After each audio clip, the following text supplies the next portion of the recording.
Assalamualaikum warahmatullahi wabarakatuh, dan salam sejahtera bagi teman-teman guru JGP, calon guru penggerak Angkatan 8 Kabupaten Sampang. Kali ini saya akan mempresentasikan modul 1.1.A.5 pada ruang kolaborasi, menemukan nilai luhur sosial budaya dalam menebalkan laku murid. Sebelumnya saya perkenalkan dulu untuk kali ini untuk fasilitator Bapak Handri Susanto dan pengajar praktek kami Ibu Siti Romlah Yuliatin. Sedangkan untuk tim kami, nah ini tim kami untuk saat ini, Fasil Bapak Hendri, PP Siti Romlah Yuliatin. Anggota pertama Bapak Ahmad Mumajat, setelah itu Bapak Firman Sabana, Ibu Wiwin Sri Damayanti, Ibu Ainur Rafika, Bapak Abdul Somad, dan saya sendiri selaku penyaji Jamaluddin Zuhri. Baik, saya lanjutkan materinya untuk kali ini. Yang akan kita bahas tentang konsep yang pertama, yaitu pertanyaan pertama, kekuatan konteks sosiokultural nilai-nilai luhur di daerah kami yang sejalan dengan pemikiran Bapak Ki Hajar Dewantara.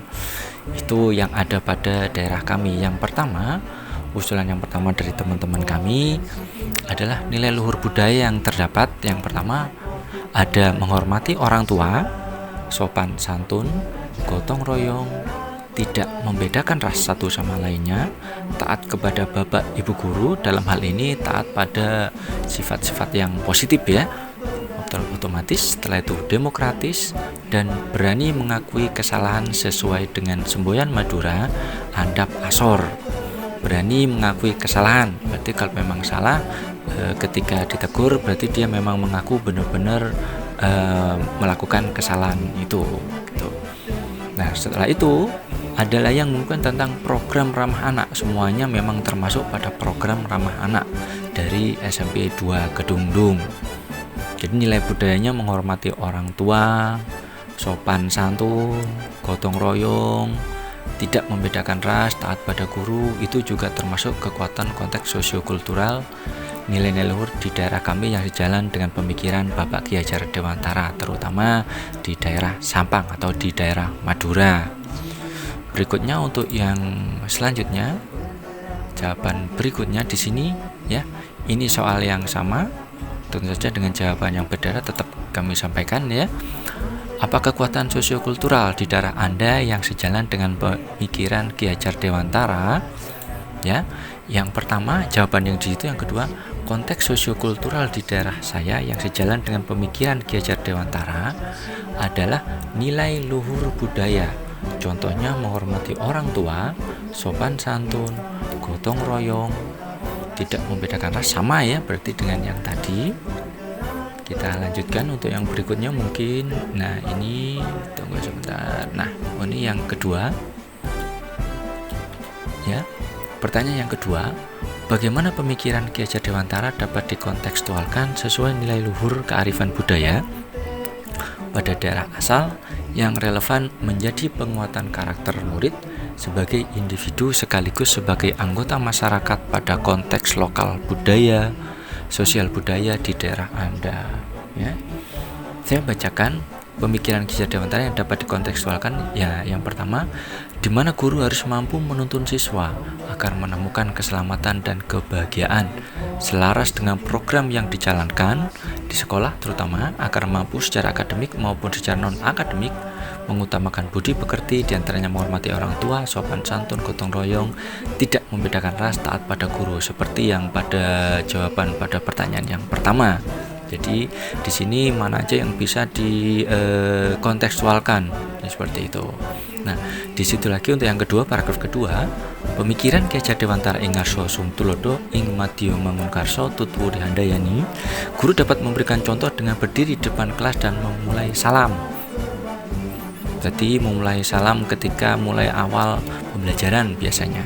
Setelah itu memberi semangat saat siswa kesulitan belajar di kelas dan memberi dorongan berupa media pembelajaran di kelas sesuai kemajuan ilmu pengetahuan dan teknologi. Tuh. Setelah itu, salah satu proses menuntun siswa juga tercermin dari proses pembuatan kesepakatan kelas. Kesepakatan kelas ya.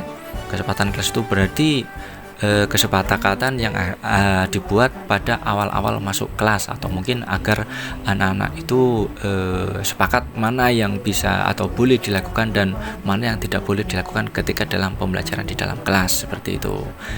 Nah, hal tersebut tentu mencerminkan nilai demokrasi dan menghargai pendapat serta berani mengakui kesalahan, baik seperti jawaban nomor 1 ya, termasuk saat terlambat atau tidak mengerjakan tugas, yang betul istilahnya itu berani jujur dan mengakui memang mungkin terlambat ataupun memang tidak mengerjakan tugas. Baik, ini anak bahagia sesuai kodrat, proses pendidikan dan menuntun anak berhasil. Baik, ini pertanyaan dari pertanyaan yang kedua. Oke, bagaimana pemikiran Ki Hajar Dewantara dapat dikonseptualkan? Ini yang kedua yang jawaban berikutnya ya. Saya langsung aja. Pemikiran Ki Hajar Dewantara di mana guru harus mampu menuntun siswa agar menemukan keselamatan, kebahagiaan selaras dengan program yang dijalankan di sekolah, agar mampu secara akademik maupun non-akademik dengan mengutamakan budi pekerti, diantaranya menghormati orang tua, sopan santun, gotong royong, dan tidak membedakan ras, taat pada guru. Sama dengan seperti jawaban yang pertama. Baik, saya lanjutkan.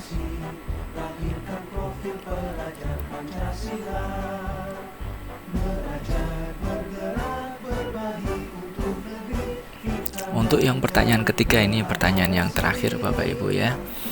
Sepakati satu kekuatan pemikiran Ki Hajar Dewantara yang menebalkan laku atau sikap murid di kelas atau di sekolah Anda sesuai dengan kontekstual lokal sosial budaya di daerah Anda yang diterapkan. Apa yang bisa diterapkan di sekolah kita? Jika melihat dari pertanyaan yang nomor 1 dan pertanyaan yang nomor 2, kita bisa ngambil salah satu saja yang bisa kita sepakati dan kita bisa buat program di mana program itu bisa dilaksanakan pada setiap sekolah, bukan hanya sekolah di kota ataupun di desa atau bahkan sekolah di pedalaman pun semuanya bisa melakukan ini, dan semuanya termasuk pada satu filosofi pemikiran Ki Hajar Dewantara. Nah, yang pertama saya sebutkan di sini ya, menciptakan manusia yang beradab dengan memasukkan nilai-nilai sosial kultural di program pembiasaan. Berarti program pembiasaan ya pada kegiatan pembelajaran, karena pendidik hanya dapat menuntun tumbuh atau hidupnya kekuatan kodrat yang ada pada anak agar dapat memperbaiki lakunya kekuatan kodrat anak. Oke. Jadi di sini yang bisa diaplikasikan yang pertama itu adalah program pembiasaan pada kegiatan pembelajaran. Itu bisa termasuk juga bisa digunakan sebagai program yang bisa digunakan untuk seluruh sekolah, baik di kota, di desa ataupun di daerah pedalaman. Jadi seperti itu. Tapi di sini ada kesimpulan bahwa ternyata semuanya itu ada pada satu program yang selama ini sudah ada yang sudah menerapkan, terutama mungkin di daerah kota ya, atau mungkin TK ataupun SD sudah ada beberapa yang sudah menerapkan di Sampang, yaitu program tentang ramah anak di sekolah. Program ini di mana siswa itu didulukan apapun ya. Jadi pemikiran Ki Hajar Dewantara di mana guru menghamba pada siswa ini juga termasuk, juga bisa masuk pada ramah anak di sekolah. Jadi anak diutamakan di sekolah itu. Nomor 1 anak, gimana kelakuan anak, pelakuan anak, anak yang nakal diapakan, kalau diapakan. Anak nakal nggak boleh dimarahi, anak nakal nggak boleh di. Nah, kita diskusikan bareng-bareng gimana solusinya. Jadi tidak hanya sekedar dimarahi atau enggak sampai marah. Kita cari solusi bersama-sama. Kita cari sebabnya. Jadi seperti itu. Jadi intinya anak dinomor satukan, diramahkan. Jadi, anak biar kerasan di sekolah. Baik, berikutnya terakhir gini, karena sudah yang terakhir. Alhamdulillah sudah berakhir, kita lanjutkan nanti pada sesi pertanyaan. Jadi kini kita lanjutkan terlebih dahulu. Dan terima kasih. Sekian dari saya. Saya akhiri. Assalamualaikum warahmatullahi wabarakatuh.